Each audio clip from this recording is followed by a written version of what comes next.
Hi, everybody. This is Eileen Dietz talking to you from Hollywood, California, from the monastery in which I live. It's a wonderful day for an exorcism. And I'm talking to you from Without a Head Radio. Enjoy the interview. You never know what you can find out. Your mother sucks cock in hell. Welcome to the station of decapitation without your head. I'm Nasty Neal, and I'm joined by Miles Doleac, the writer, director, and star of Demons. Hi, Neil. Hey. So, I mentioned, you wrote it, you directed it, you're also in it, so I'd assume Demons is special to you. What is it about the story that made you want to make it? Well, I had always kind of wanted to write an exorcism film. I'm a big fan of The Exorcist, and in general, genre films, horror films that have a religious element component. I'm fascinated with this idea of how religion affects the human psyche, both for well and ill. And in this case, we have religion narrowly focused in the person in particular of a very conservative father, and how that's affecting his family, and especially his two daughters, one of whom might be possessed. So I wrote a synopsis for this film, Demons, along that line, and it got circulated around a bit and got some attention from a pretty major distributor who wanted to see a script ASAP to maybe plug it into their fall production slate. Well, I didn't have a script, so that motivated me to sit down and actually write the damn thing, which I did in about 10 days or so total. And I was remarkably pleased with what I had come up with under that sort of time constraint.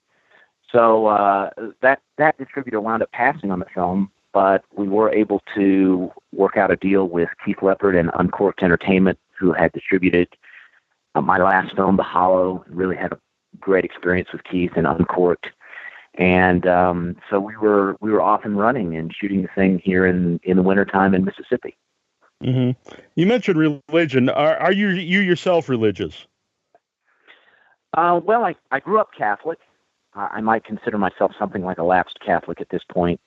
I do have a PhD in ancient history, and my specialty is early Christianity. I wrote a dissertation on the charitable work of Gregory the Great. So it has always been a point of interest for me. I don't know whether I would characterize myself necessarily as a religious person, but I am a big fan of the historical Jesus. It's just some of his followers that I take exception to. Mm-hmm. So some of the stuff in the movie, yeah, definitely. Some of the things in the movie, like the number specifically, 26, was this stuff that you had some knowledge of anyway, or did you have to do more research specifically for? Some of both. Numerology is really big in Hebrew scripture. It's all over the place, and I think a lot of people miss that when they're looking at those texts, those Old Testament texts. And so that was something that I had some foundation in, and that I wanted to incorporate into the film. Some of the other religious elements that creeped in, I did have to do some additional work on. I haven't done a great deal of work on Native American religious traditions, for example, but or spiritualism per se, but I had done some work on Afro-Cuban religions like Santeria, and there's a lot of overlap. Any kind of animistic religious tradition going back to ancient Mediterranean world, there are a lot of consistencies and a lot of similarities. So I used the sort of foundational knowledge I had of ancient religious traditions, and then peppered in some more modern stuff that I did look into, and into this sort of gumbo pot, if you will, that is primarily voiced by the character of Lara in the film, who's this kind of new agey spiritualist, claircognizant, who comes in and kind of saves the day. Mm-hmm. So it's I've seen the movie, and so it is a combination of the Catholic religion and then kind of the New Age stuff, which I found interesting because you don't really see that necessarily like overlap of religions in a movie or in a story. Thank you. I appreciate that. Mm-hmm. And what of that specifically? You said you did some research for the more modern stuff.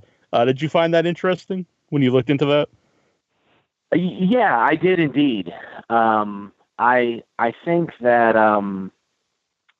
one of the things that perhaps some modern incarnations of Christianity and Judaism have lost a bit is the sort of visceral component of religious experience, that you're actually participating in a fundamental, practical way in your religious experience, that you feel something in your gut. And maybe we see a bit of that in less mainstream versions of Christianity, like Pentecostalism or these sorts of things.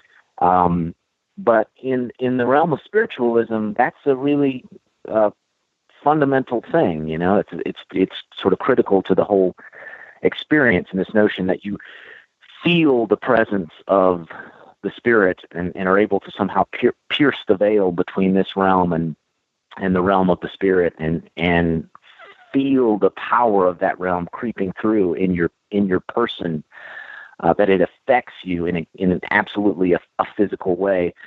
I find that very, very interesting, and that's quite different than, you know, sitting in a church or a synagogue and just listening to someone talk, which I suppose certainly can affect you in a visceral way, but commonly does not. And one of the things that I find fascinating about some of these traditions is how you are an active participant in this religious experience, in this spiritual experience, whatever it may be. And of course, in some animistic traditions, that involves even animal sacrifices and these sorts of things, which I'm not necessarily advocating, but it is a very powerful thing that has been around since time immemorial. When you see an animal killed to propitiate a god or to feed a god or these sorts of things, and you know, you see this still going on in the Afro-Cuban religious traditions like Voodoo and Santeria, and in other religious traditions as well. And of course, that was once a vital part of Judaism, and pretty much any religion in the ancient Mediterranean. So anyway, I say all that to just sort of to encapsulate the discussion, which is religion used to be a more visceral experience. It used to affect the participants in a more profound way. And I think a lot of them are more mainstream versions of traditional religions, and I use Christianity and Judaism in particular because there are a lot of Christians and Jews in the United States, and that's sort of what I'm familiar with. It has become more studied and stayed, and you know, even the notion of exorcism is sort of fringy in the Catholic Church. I mean, the Catholic Church is in this sort of strange place where they don't really want to embrace the fact that still goes on, although it does, and so it's anything that involves that kind of deep, maybe out of control, as maybe some might describe it, religious experience is a little scary, right? And it's something that the traditionalists sort of want to keep at arm's length, and of course sometimes that's probably for the best. But when you start talking about spiritualism, or you start talking about people who literally believe that demons can inhabit the bodies of human beings, that's a powerful, profound thing for those people, and they experience that reality, the reality of the spirit, and the reality of gods and demons, or whatever it might be, in a very real way. And for a lot of us, you know, in this sort of post-Enlightenment world in which we live, we just sort of intellectualize it, and we say, oh, that's not really real. That's for sort of lesser minds. But I think for those who do experience it in a very real and a very practical and a very visceral way, it holds great power. And then the thing is So what do they do with that, either for positive or with positive results or negative results or whatever? And I think we see two examples in this film of people who very much believe in those forces, one being the Andy Divoff character of Jasper and the other being the character of Lara.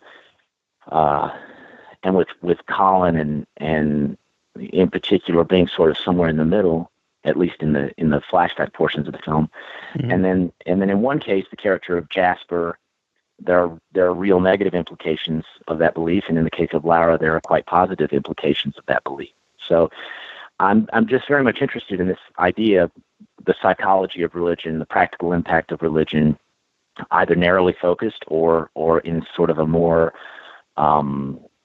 inclusive way of thinking, which of course the Lara character has.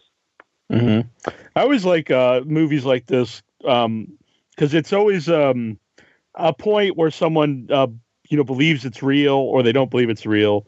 And sometimes if you go too far with that, it's unbelievable. Like if you see so much evidence and they just don't believe it's kind of, well, they're seeing this stuff. Or the other way, if they just believe it right away. And I always find that interesting. And did you see recently that William Friedkin filmed The Real Exorcism? He's doing a documentary. I did see that, yeah. Do you have any thoughts on that? Well, I have great respect for William Friedkin, and I think that he's someone who's a seeker, and I think that's important in an artist.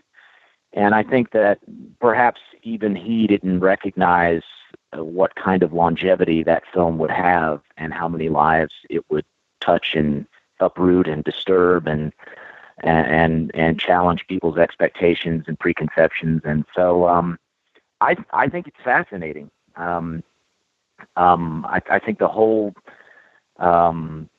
business of exorcism is fascinating. I mean, let's face it, it was an enormous part of the Jesus ministry in his own lifetime. So if the church is looking back to Jesus as some kind of paradigm or example, which of course it is, then exorcism was part of that, and it's something the church has to reckon with. And it makes a lot of people uncomfortable, but the fact is it goes on. And what does it mean? Is it real? Is it some sort of psychosis? And, I think that in the ancient example, a lot of folks who had epilepsy or diseases where they lost control of their body, afflictions that, sort of sent them into these kinds of seemingly altered states, were viewed as possessions. So something's going on. Something has taken control of that person's body. Is that still the case in some of these quote-unquote demoniacs? Possibly. Is there something going on in other cases? Possibly. Who knows? But that's kind of the question of that I wanted to get at in Demons is what the hell is going on here? And whether it's real, whether it's psychosomatic, or whether it's something else, it's affecting these people in incredibly profound ways, and has repercussions throughout families and relationships and on and on and on, and it has to be reckoned with. So how do you reckon with it, right? You can't just write it off as, oh, that's some crazy conservative silliness that somebody made up. No, it's happening. It's happening. Why it's happening, I don't know. But it's the repercussions of it that and how we deal with it as a society that is most interesting to me. Did you write the priest character for you? Did you know you were going to play that character? More or less. In all my films, I write a character. I more or less write a character thinking I'll play it. But I'm always open to finding somebody else to play it, maybe a bigger star or a bigger name or a bigger box office draw, or a better actor or more right for the role, whatever. In my second film, The Hollow, I wrote the character of Vaughn for myself, and James Callis wound up playing that role, and I wound up playing the character of Ray. But in this one, I did write Colin with an idea that I would play it. I've always kind of wanted to play a priest. I haven't gotten the opportunity to do that just yet in my career, and because of my interest in Christianity in particular and the church. It's something that I wanted to try on for size. So, yeah, I wrote it thinking I'd play it, and it worked out that I did. Mm-hmm. And now, I don't give away too much of the movie, but the priest, leaves the priesthood in the movie. That's pretty early on, so it's not really giving anything away, I don't think.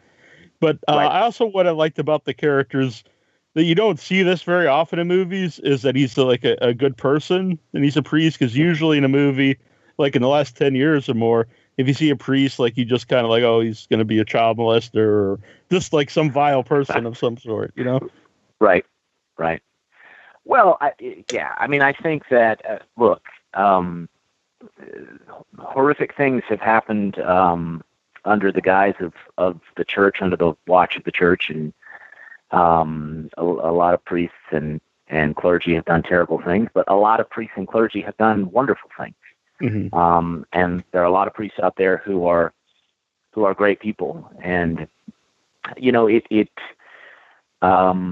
think Colin got into the priesthood for the right reasons. I think at his core, he really thought he could do some good, and that sort of governs his every decision. And when he starts to feel like there's some kind of injustice,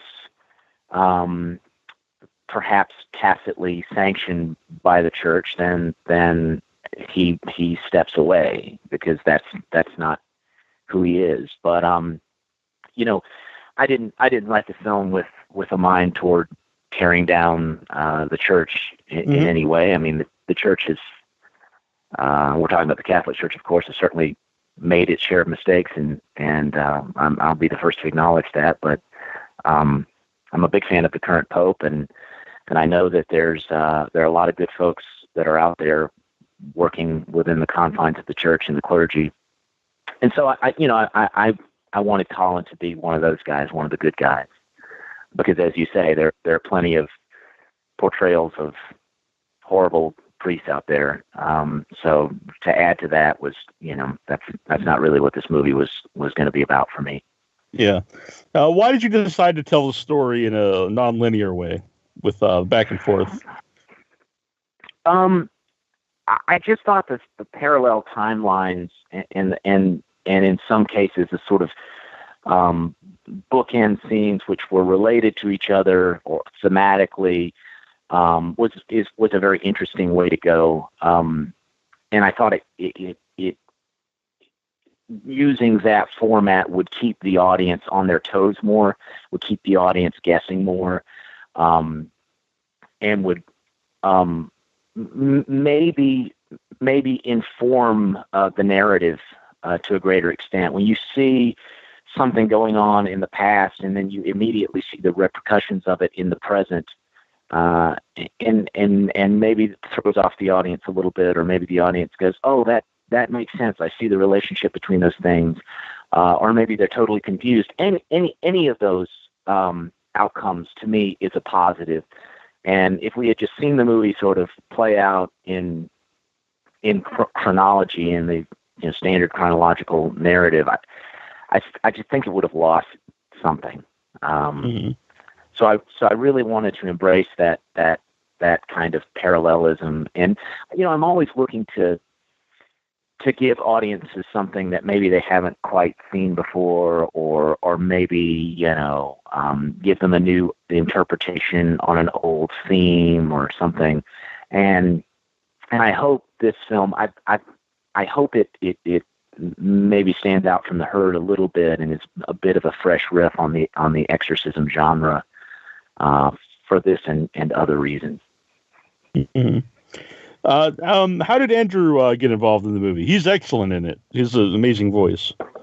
Thank you very much. Well, originally, we had talked to Will Forsythe about doing this film. He had done our last film, The Hollow, and but circumstances conspired where he was not able to do it. But he recommended Andy, who's been a friend of his from way back, and he said, I'd love to do it, but I can't do it, but here's who you need to get. I mean, he was very adamant that Andrew was the guy, and he was absolutely right.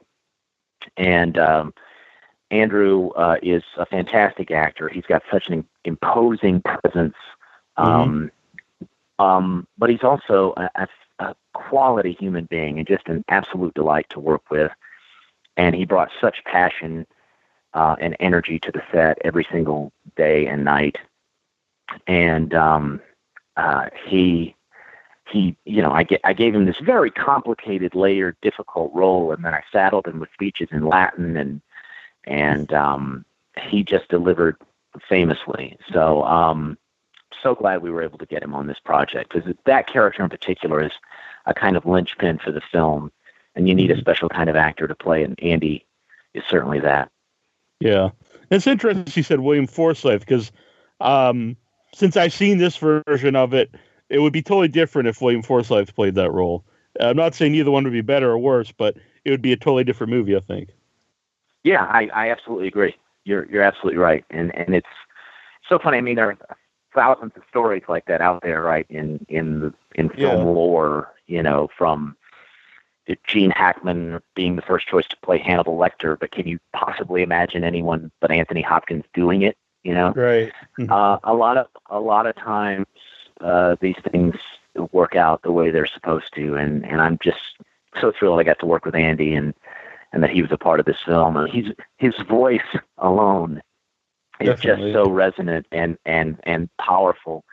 And when he's speaking those prayers in Latin, it just, there's something really special and kind of terrifying and sublime there that I think only Andy could bring. And so I'm so pleased to have him part of this film. Mm-hmm. I thought John Schneider was excellent in it too.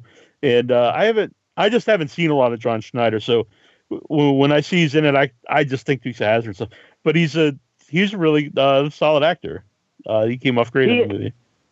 He is. Well, thank you for saying that.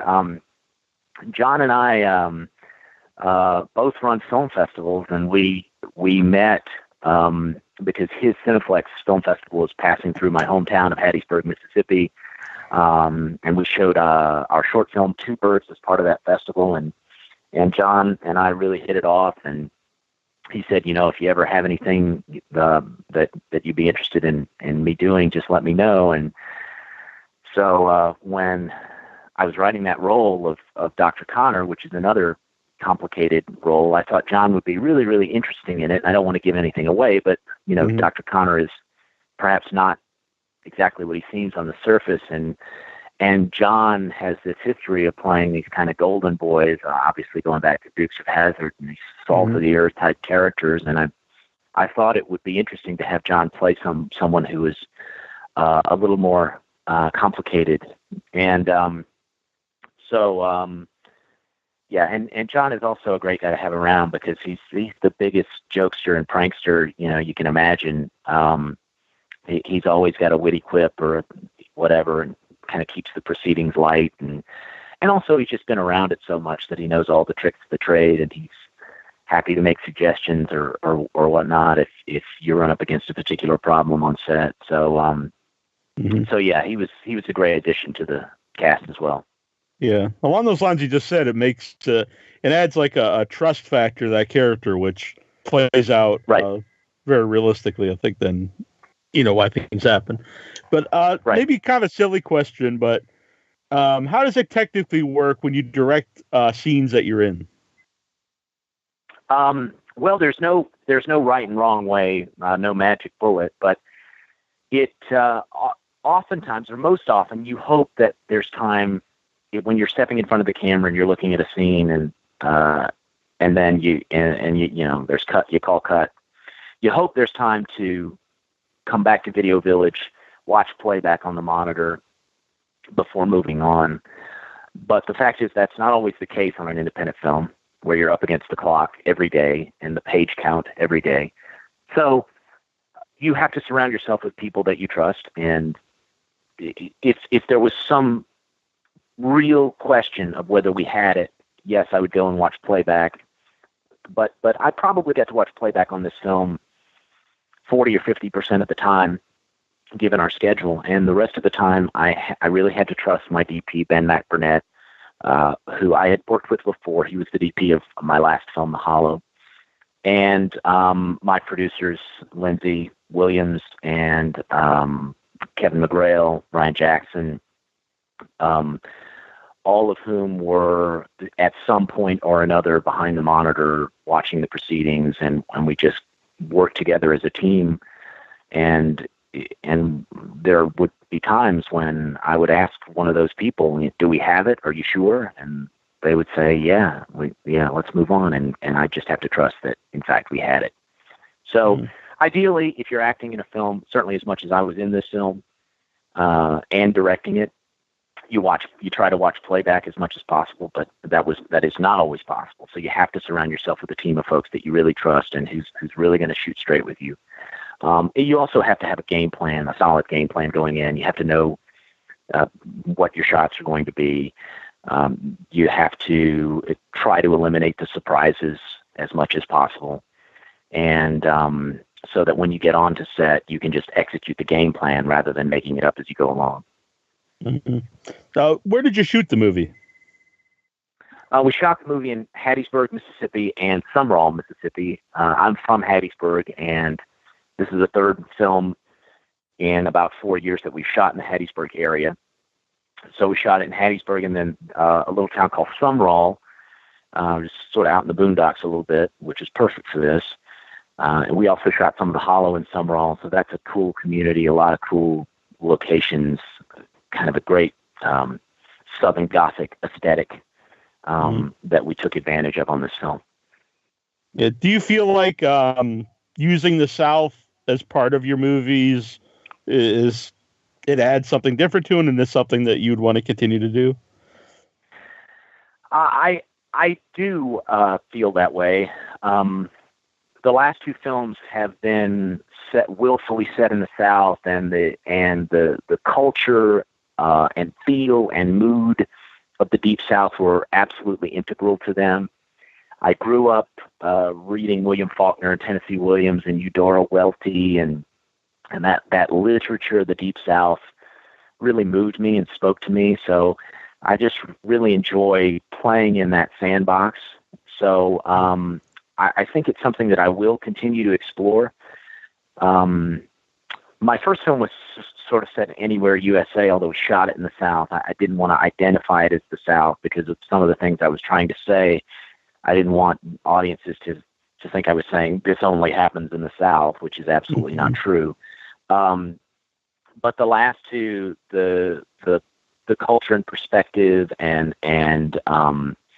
natural geographical elements of the Deep South really came into play in a big way. So I think I will continue to explore that, and it's not something that I'm saying I wouldn't necessarily always do, but I do enjoy plumbing the depths of the incredible conundrum that is the Deep South. I mean, it's a fascinating, beautiful, dangerous, lovely, horrible place, and I think that's why so many great artists have come out of the Deep South. And just in my home state of Mississippi, I mean, the three writers I mentioned, Faulkner and Williams and Eudora Welty, and I mean, you can add Richard Wright and Elvis Presley and Leontine Price and Sam Cooke and John Grisham and Greg Iles, and I mean, the list just goes on and on and on and on. And there's a reason for that, and I think it has to do with this sort of tattered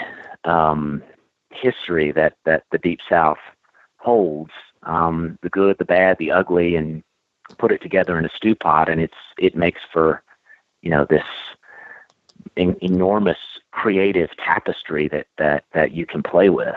So yeah, it's a lot of fun. Yeah. Now I have a question. It's not necessarily about the movie, but I always find this interesting is the term battling your demons. And since you are a religious historian, where did that come from? Was there ever a time where people thought that like addiction was like something from the devil, was actual demons?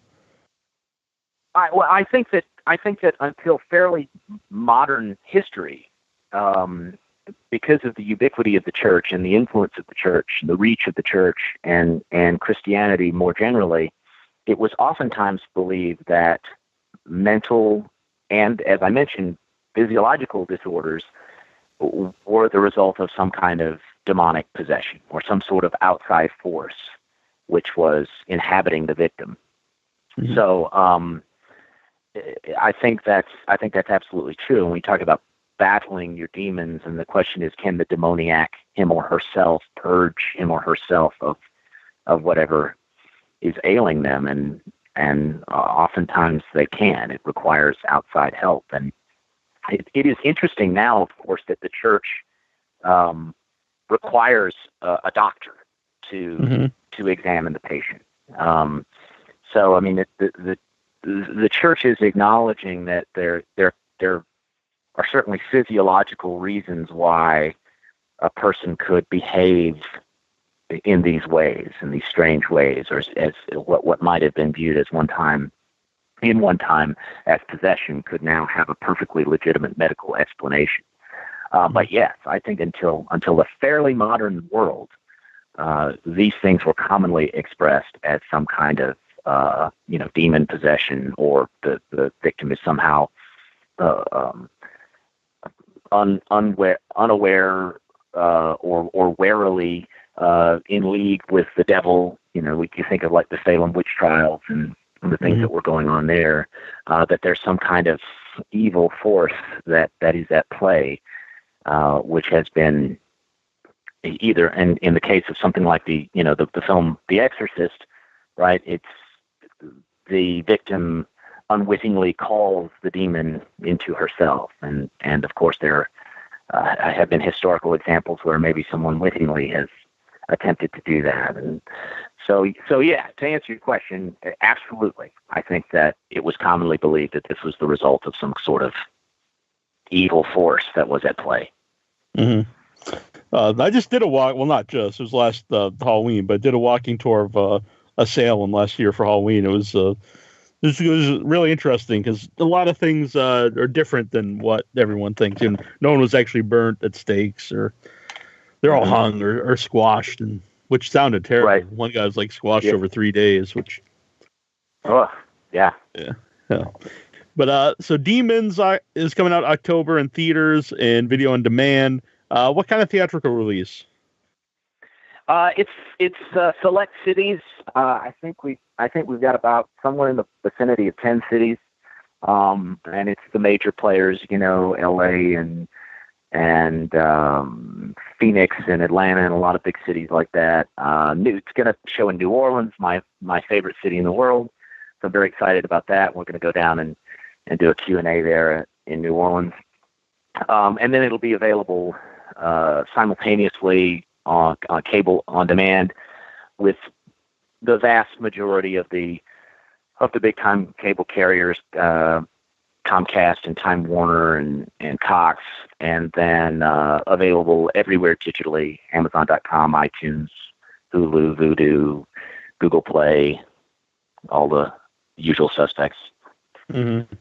And how can people follow it online?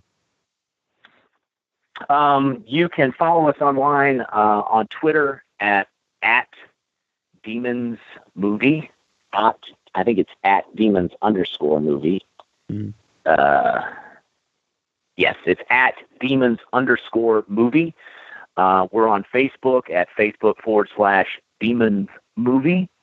You can follow me personally at Miles_Doleac on Twitter and Instagram.